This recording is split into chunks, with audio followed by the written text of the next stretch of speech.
নমস্কার প্রিয় দর্শকবৃন্দ, টেন স্টেশন চ্যানেলের পক্ষ হইতে সবাইকে জানাই স্বাগতম। মহাভারতের দ্রৌপদী এক মহান চরিত্র। তিনি পূর্বজন্মে কে ছিল, কেন তার 5 জন স্বামী? দ্রৌপদী আগের জন্মে ছিল দেবরাজ ইন্দ্রের স্ত্রী শচী দেবী। দ্বাপর যুগে পাঞ্চালরাজ দ্রুপদ দ্রোণকে বধ করার জন্য গঙ্গা যমুনার তীরে পুত্র লাভের জন্য যাগ ও উপজাজ নামে নিষ্ঠাবান 2 ব্রাহ্মণের সাহায্যে পুত্রাস্থির যজ্ঞ করেন। সেই যজ্ঞবেদী থেকে শ্যামবর্ণা সুন্দরী কন্যা দ্রৌপদীর জন্ম।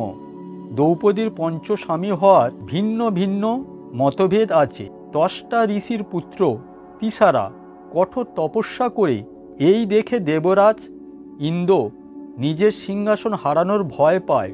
সেই জন্য দেবরাজ ইন্দ্র কৌশল করে তাকে বধ করে। এই পাপে দেবরাজ ইন্দ্র নিস্তেজ হয়ে পড়ে। এই তেজ ধর্মে প্রবেশ করে। এই দেখে তিষ্ঠামণি রাগে বৃত্র নামে এক অসুরকে সৃষ্টি করে ইন্দ্রকে বধ করার জন্য। এই ঘটনা দেবরাজ ইন্দ্র জানতে পারে। সেই জন্যই তিনি প্রথমে তার সাথে মিথ্যাটা স্থাপন করে এবং এরপর কৌশলে তাকে বিনাশ করে। এই পাপে তিনি বল হারিয়ে ফেলে আর এই বল বায়ুতে প্রবেশ করে। তারপর এক সময় দেবরাজ ইন্দ্র গৌতম মুনির রূপ ধারণ করে মুনির স্ত্রী অহল্যাকে উপভোগ করে। তখন তার রূপ নষ্ট হয়ে যায়। সেই রূপ অশ্বিনী কুমারদ্বয়কে আশ্রয় করে। এইভাবে দেবরাজ ইন্দ্র তেজহীন, বলহীন ও শক্তিহীন হয়ে পড়ে। দানবগণ তাকে জয় করবার জন্য সেই বল, তেজ ও রূপ নিয়ে রাজকুলে জন্মগ্রহণ করে। এর ফলে বসুন্ধরা দেবসভায় গিয়ে দেবতাদের বলে, হে দেবগণ, আপনারা বলবান অসুরকে বিনাশ করলে তারা মানস্য লোকে রাজার ঘরে জন্মগ্রহণ করে। তাদের সংখ্যা অনেক, আর আমি তাদের ভারে পীড়িতা হয়ে অধোগ্রামিনী হচ্ছি। আপনারা আমার শান্তির ব্যবস্থা করুন।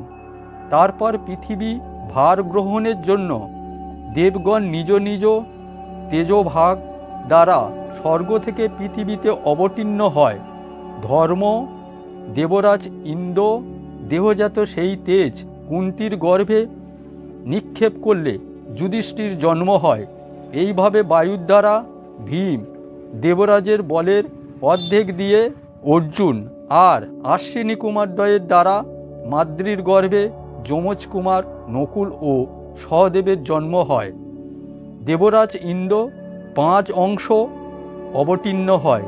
এদিকে তার পত্নী শচীদেবী দ্রৌপদী রূপে জন্ম হয়। দেবরাজ ইন্দ্রের 5 রূপ ছিল পাণ্ডব, তাই দ্রৌপদীর 5 জন স্বামী। ভিডিওটি যদি ভালো লাগে লাইক ও অন্যদের শেয়ার করুন। টেন স্টেশন চ্যানেলটি সাবস্ক্রাইব করে বেল আইকনটি বাজিয়ে দিন।